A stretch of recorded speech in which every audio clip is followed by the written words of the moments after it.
Sir, आज सरकार 3,25,757 करोड़ मांगने इस सदन के भीतर आई है।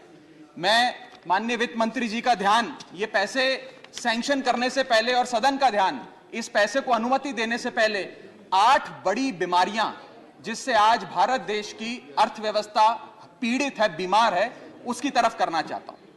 पहली बीमारी है सर बेरोजगारी। इस सरकार ने चुनावों से पहले वादा किया था, भारतीय जनता पार्टी ने वादा किया था कि हम 2 करोड़ नौकरियां हर वर्ष देंगे।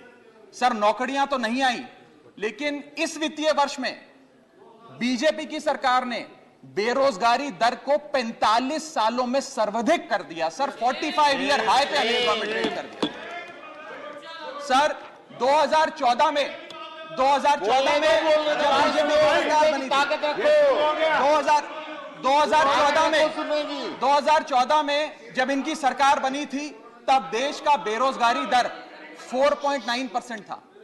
जब इनकी सरकार बनी थी तो बेरोजगारी दर 4.9% था। आज 8 साल बाद 2022 में यह बेरोजगारी दर 4.9% से बढ़कर 8% पे आ गया है। 8%। और यह तो ऑर्गेनाइज सेक्टर की बेरोजगारी है। अनऑर्गेनाइज सेक्टर के जॉब लॉसेस, एमएसएमई के कारखाने कितने बंद हो गए, उनका घर बिक गया, कारखाने बंद हो गए, उसका तो हिसाब ही सरकार के पास नहीं है। अभी कुछ ही समय पहले लोकसभा में जवाब देते हुए वित्त मंत्री जी ने देश को बताया कि कुल 22 करोड़ आवेदन पत्र भारत सरकार के पास नौकरी मांगने के लिए आए। उन 22 करोड़ आवेदन पत्रों में से आपको जान के चंबा होगा, सरकार ने मात्र 7 लाख लोगों को नौकरी दी। सर, 22 करोड़ आवेदन पत्र के मुकाबले 7 लाख लोगों को नौकरी। सर, हम लोग छाती चौड़ी कर कर कहते हैं कि हम युवा देश हैं, हम युवाओं का देश हैं, हमें अपने डेमोग्राफिक डिविडेंड पे गर्व है, फक्र है। सर, भारत का डेमोग्राफिक डिविडेंड बेरोजगारी के तले दबता जा रहा है, सड़कों पे लाठियां खा रहा है और भारत सरकार डेमोग्राफिक डिविडेंड को डेमोग्राफिक डिजास्टर में तब्दील करती जा रही है। सर, ये सच्चाई है आज।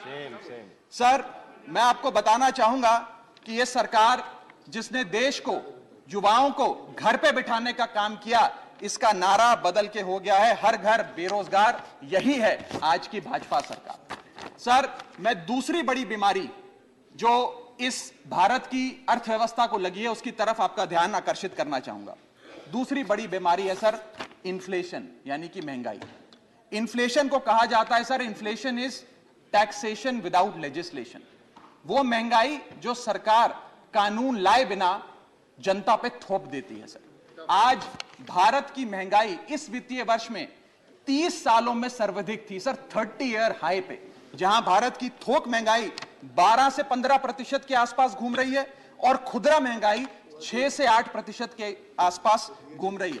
वादा किया था सर आय बढ़ाने का, आय तो बढ़ी नहीं, महंगाई बढ़ गई।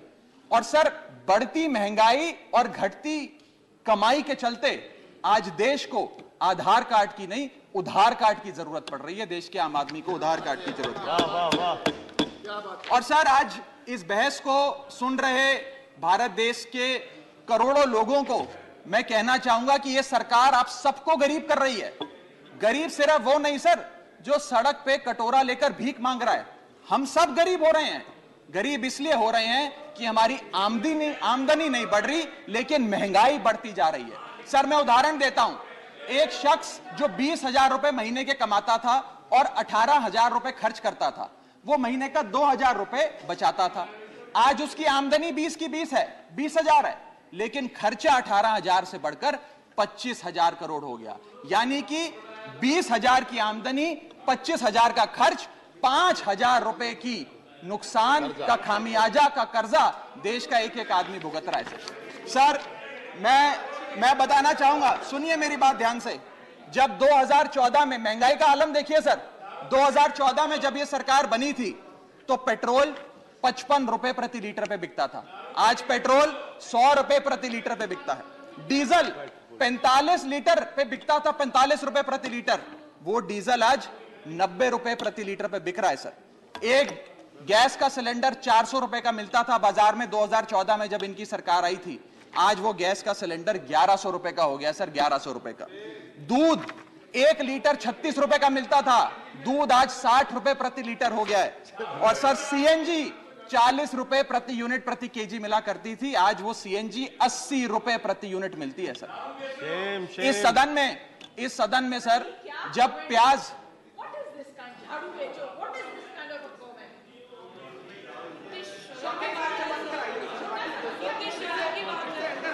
सर आपका प्रोटेक्शन चाहिए, आपका प्रोटेक्शन चाहिए सर, ये बात सही है सर। प्रोटेक्शन चाहिए। कमेंट से देखिए सर आप।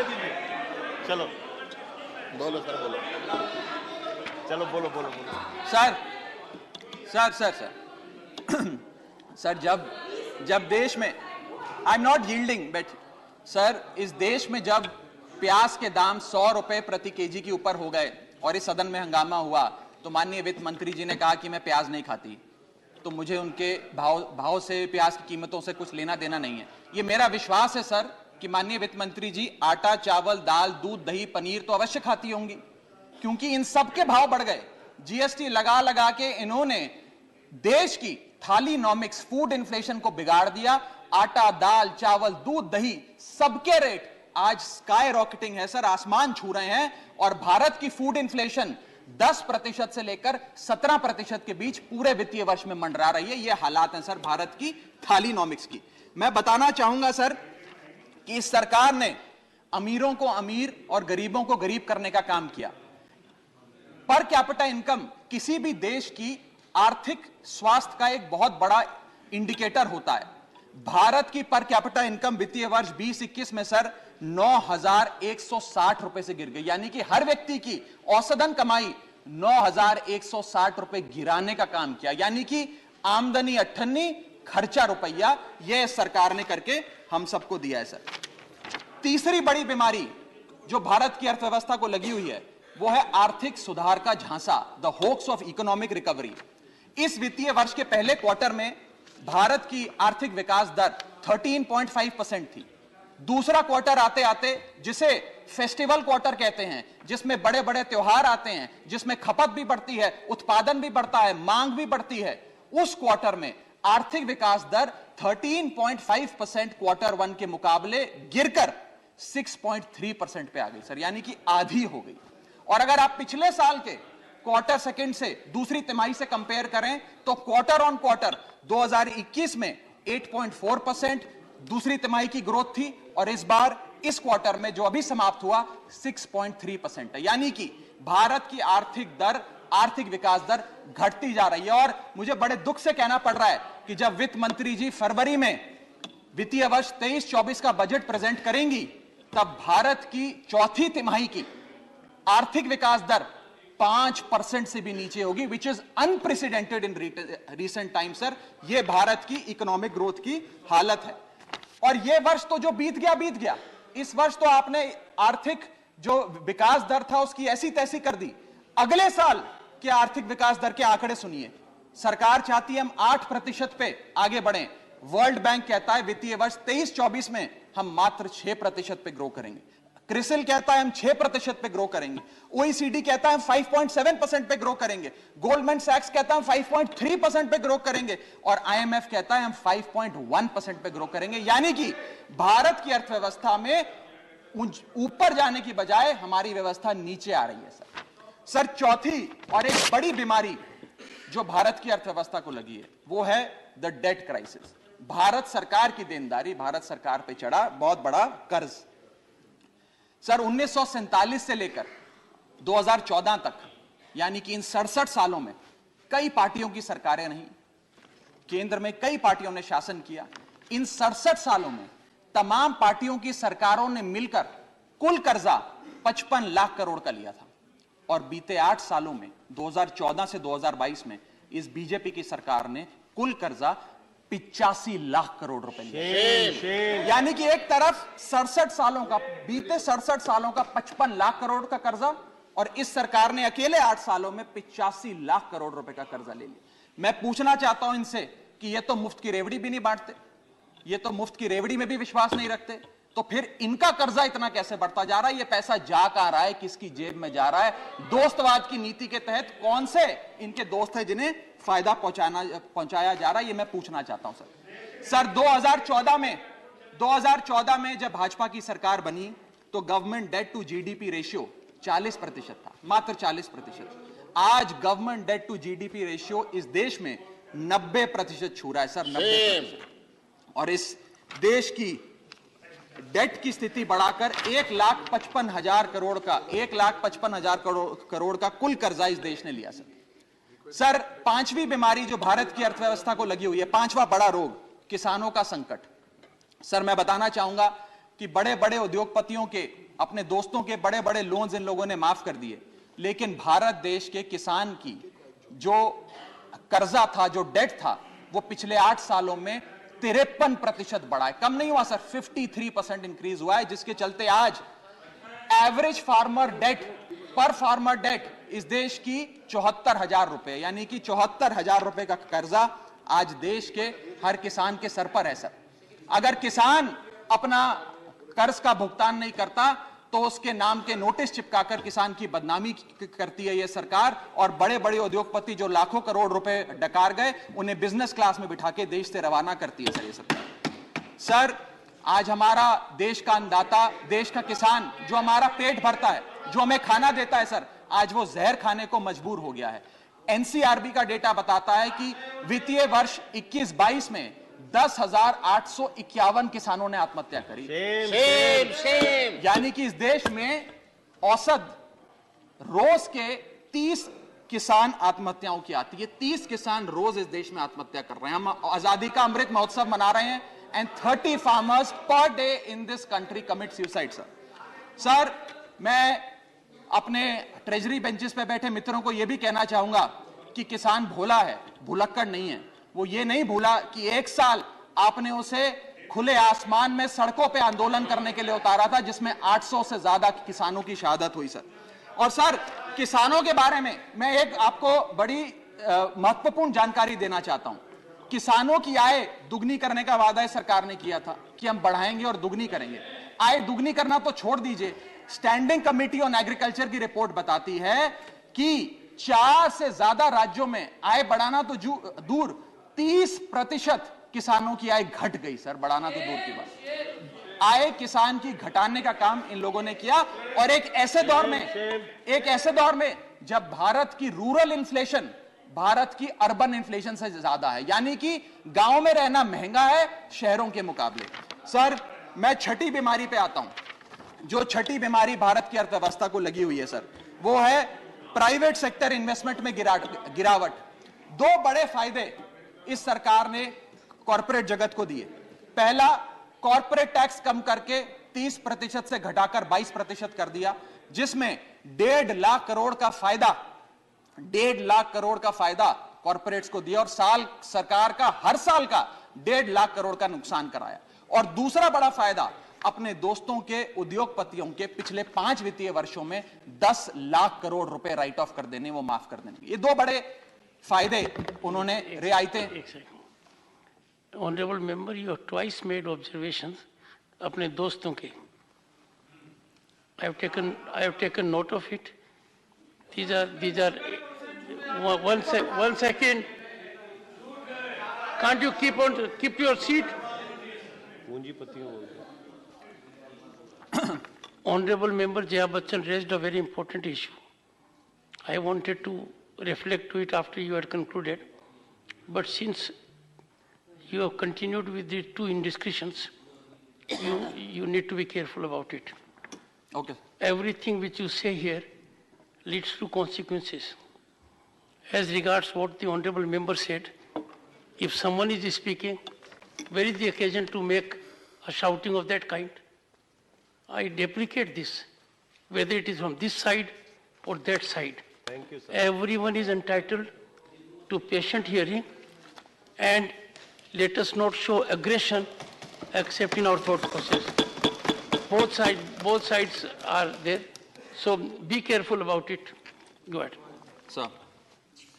सर ये 2 फायदे पहुंचाने के बाद, कॉर्पोरेट जगत को फायदे पहुंचाने के बाद, जब सरकार से पूछा गया कि आपने ये फायदे क्यों दिए, तो सरकार कहती है इससे रोजगार उत्पन्न होगा। रोजगार तो उत्पन्न हुआ नहीं सर। भारत में आज बेरोजगारी की दर 45 साल में सर्वाधिक है। दूसरा, इन्होंने कहा कि वस्तुएं सस्ती हो जाएंगी बाजार में। महंगाई की दर 30 साल में सर्वाधिक है, महंगाई भी कम नहीं हुई। और तीसरी चीज जो सरकार हमें बताती है, कॉर्पोरेट जगत को ये फायदे देने के लिए कि प्राइवेट निवेश इस देश में बढ़ेगा। सर मैं आपको बता दूं कि प्राइवेट निवेश Q1 फाइनेंशियल ईयर 22-23 में 20% से घटा है। प्राइवेट इन्वेस्टमेंट 2022 के अगर आप आंकड़ों की बात करें तो 22% से गिरी है। फॉरेन इन्वेस्टमेंट 59% से घटा है। और GFCF जिसे ग्रॉस फिक्स्ड कैपिटल फॉर्मेशन कहते हैं, जो इंडस्ट्री का इन्वेस्टमेंट होता है, जो इंडस्ट्री फिक्स्ड कैपिटल में इन्वेस्ट करती है, वो वित्तीय वर्ष 19-20 से लेकर आज तक लगभग सारे क्वार्टर्स में गिरता गया, 1-2 क्वार्टर छोड़ के। ये प्राइवेट इन्वेस्टमेंट के हालात हैं इस देश में। मैं कहना चाहूंगा माननीय वित्त मंत्री जी को कि आज से 2-3 महीने पहले इंडस्ट्री से बात करते हुए वित्त मंत्री जी ने कहा that why is the Indian corporate sector not investing. उन्होंने उन्हें डांट के कहा कि आप लोग क्यों नहीं इन्वेस्ट कर रहे हैं। मैं बताना चाहता हूं क्यों नहीं इन्वेस्ट कर रहे हैं। इन्वेस्टमेंट रियायतें देने से नहीं आती, इन्वेस्टमेंट डिमांड क्रिएट करने से आती है। आपको मार्केट में मांग क्रिएट करनी पड़ेगी। जब मांग क्रिएट होगी तो उत्पादन भी होगा और खपत भी होगी। मैं एक और महत्वपूर्ण आंकड़ा आपके सामने रखना चाहता हूं सर।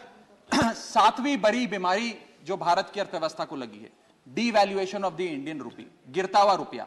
सर आज हम आजादी का अमृत महोत्सव बना रहे हैं और सरकार ने आजादी के अमृत महोत्सव वाले साल में रुपये को मार्गदर्शक मंडल में डाल दिया है। सर रुपया 82 रुपए हो गया है। जब यह सरकार बनी थी तो रुपया 60 रुपए। सर खत्म करने दीजिए। इस my maiden speech sir please. Sir maiden speech sir इसमें मेडन सर 2014 में सर 2014 में $1 जब इनकी सरकार आई थी वो 60 रुपए का मिलता था सर। आज $1 82 रुपए का हो गया। ये सरकार कहा करती थी, कई बड़े नेता इनके दिग्गज कहा करते थे कि जब रुपया गिरता है तो भारत की साख गिरती है, भारत की प्रतिष्ठा गिरती है। आज तो सर लगता है कि साख, प्रतिष्ठा और रुपया सब न्यूनतम स्तर पे आ गया सर। मैं आपको यह भी बताना चाहता हूं सर कि कोई भी अर्थशास्त्री आपको यह बताएगा कि जब रुपया गिरता है तो भारत के एक्सपोर्ट बढ़ते हैं और बढ़ने चाहिए भी सर। क्यों बढ़ते हैं? क्योंकि मान लीजिए कोई बहुत बड़ा बायर अमेरिका में बैठा है, वो भारत की एक वस्तु $5 पे खरीदता था। आज क्योंकि डॉलर मजबूत हो गया, रुपया कमजोर हो गया, वो वस्तु $3.5 में उसे मिल जाती है, तो वो ज्यादा ऑर्डर देता है, भारत के एक्सपोर्ट बढ़ते हैं। लेकिन आज एक बड़ी चौंका देने वाली स्थिति इस देश में है कि रुपया तो गिर रहा है, डॉलर मजबूत हो रहा है, लेकिन भारत के एक्सपोर्ट्स भी गिर रहे हैं। और एक्सपोर्ट्स क्यों गिर रहे हैं, यह मैं सवाल भारत की वित्त मंत्री जी से पूछना चाहता हूं। इस ईयर ऑन ईयर आंकड़ों की हम बात करें अक्टूबर 2022 की, तो 16.7% से भारत के एक्सपोर्ट्स कॉन्ट्रैक्ट हुए सर। यानी कि रुपया भी गिर गया और भारत के एक्सपोर्ट्स भी गिर गए। ना खुदा मिला ना विसाले सनम, ना इधर के रहे ना उधर के रहे। सर 8वीं बड़ी बीमारी जो भारत की अर्थव्यवस्था को लगी है वो है the failure of the startups. पूरे देश में, पूरी दुनिया में घूम घूम कर सरकार के बड़े नेताओं ने कहा कि भारत अब एक स्टार्टअप नेशन बन गया है। दुनिया में भारत अब दुनिया की स्टार्टअप कैपिटल बोला जाएगा। मैं बताना चाहता हूं सर, क्या कभी वित्त मंत्री जी ने मुड़ के भारत के स्टार्टअप्स की हालत देखी? आज भारत में 10% से भी कम स्टार्टअप्स अपनी 5वीं सालगिरह पूरा करते हैं। ईयर ऑन ईयर 37% का डिक्लाइन स्टार्टअप में इन्वेस्टमेंट में है। और अनअकैडमी हो, ओला हो, कार्स 24 हो, वेदांतु हो, बाइजूस हो, मीशो हो, चार्ज भी हो, उड़ान हो, ये सारे बड़े स्टार्टअप्स, जो ये बड़े बड़े स्टार्टअप जिन्हें हम न्यू इंडिया की न्यू इकोनॉमी कहकर पूरे विश्व में प्रचारित करते हैं, इन सारे स्टार्टअप्स ने नौकरियां से लोगों को निकालकर हजारों लोगों को बेरोजगार करने का काम किया। सर मैं आता हूं डिमांड फॉर ग्रांट्स पर, सप्लीमेंट्री डिमांड फॉर ग्रांट्स। ये मैं पढ़ रहा था सर, 3,25,757 करोड़ सरकार ने मांगे हैं। इसमें 1 लाख करोड़ एक सब्सिडी के लिए हैं, 80,000 करोड़ दूसरी सब्सिडी के लिए हैं, 45,000 करोड़ तीसरी सब्सिडी के लिए, और ऐसे सब्सिडी के पैसे मांग रहे हैं। सर ये डिमांड फॉर ग्रांट्स कहां है? ये तो डिमांड फॉर सब्सिडी है। और जब हम लोग दिल्ली में अरविंद केजरीवाल जी की सरकार गरीब आदमी को मुफ्त बिजली देती है, मुफ्त पानी देती है, मुफ्त शिक्षा देती है, मुफ्त स्वास्थ्य देती है, तो इनको हमारी सब्सिडी रेवड़ी लगती है सर। इनकी सब्सिडी, हमारी सब्सिडी रेवड़ी, ऐसा तो नहीं होगा सर। ये करें तो पुण्य, हम करें तो पाप। हमारी सब्सिडी भी सब्सिडी है, इनकी सब्सिडी भी सेफ। और मैं चाहूंगा सर इस देश में बहस होनी चाहिए और आप वो बहस कराएं सर कि रेवड़ी क्या है, सही मायने में क्या मुफ्त की रेवड़ी और क्या मुफ्त की रेवड़ी नहीं है। सर यहां बैठे सभी सांसदों को और लोकसभा में बैठे सभी सांसदों को सर 34 हवाई यात्राएं मुफ्त मिलती हैं। सर हमें 50,000 मुफ्त बिजली मिलती है प्रति एनम। सर 40 लाख लीटर मुफ्त मिलता है। सर अगर आज अरविंद केजरीवाल जी की सरकार 300 यूनिट बिजली मुफ्त दे देते हैं आम आदमी को, 20,000 लीटर मुफ्त दे देते हैं, तो इन्हें दर्द होता है। अरे सुनो साहब, सुनो, शांति से सुनो। सर, सुनने की हिम्मत रखो सर, साहब। मैं- सुनने की हिम्मत है। सर, मैं- सुनने में क्या तकलीफ है? सर उनको तो बढ़ाओ ना। सर मैं बताना चाहूंगा इस देश के Conclude. मैं महत्वपूर्ण आंकड़ा दे रहा हूं सर। Conclude. इस दुनिया में बस कंक्लूड कर रहा हूं सर, ओवर। सर अरे सर, सर इस दुनिया Come on, इस दिन- come on. Please, honorable member, please. Sir इस दुनिया You में are right, but please, sir इस दुनिया में leave it to the chair. Leave it sir to मैं the तो chair. सर इस देश Conclude, please conclude. बस कंक्लूड कर रहा हूं सर, मेरे बस 2 पन्ने रह गए सर। सर इस देश के नहीं 12 पढ़ चुका हूं सर। इस दुनिया में 40 ऐसे विकसित देश हैं सर, Conclude now, जो conclude. बस कंक्लूड कर रहा हूं सर। इस दुनिया में 40 ऐसे Middle विकसित speech is देश हैं 15 minutes only. इस दुनिया 22nd minute. सर बस कंप्लीट कर रहा हूं सर। इस दुनिया में 40 ऐसे विकसित देश हैं जो मुफ्त बिजली, मुफ्त पानी, मुफ्त शिक्षा देते हैं। सर वो इसलिए मुफ्त नहीं देते क्योंकि वो विकसित हैं सर, वो इसलिए दे पाते हैं, उन्होंने ये सारी चीजें मुफ्त देकर ह्यूमन रिसोर्सेज में इन्वेस्ट किया, इसलिए विकसित बने। डॉक्टर सर अंत में मैं कंक्लूड कर रहा हूं सर आखिरी आइटम पे